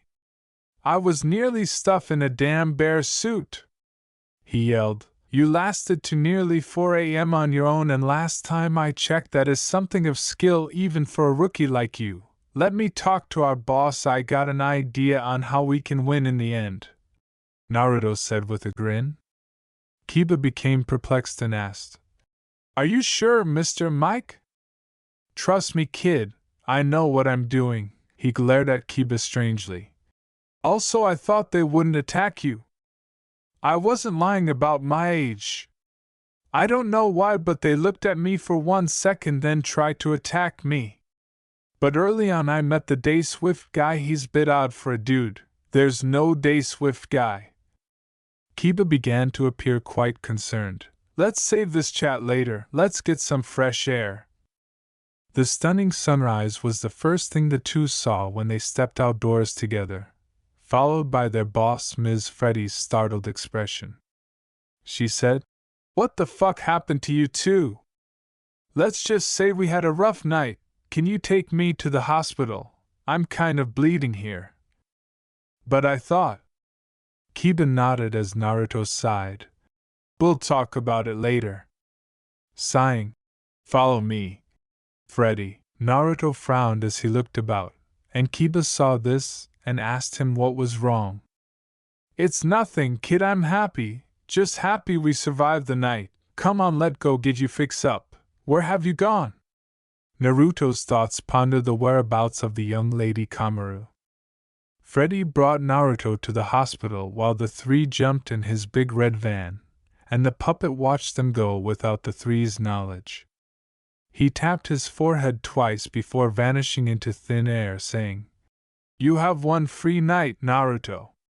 Make the most of it. After all, a piece of me lives within you."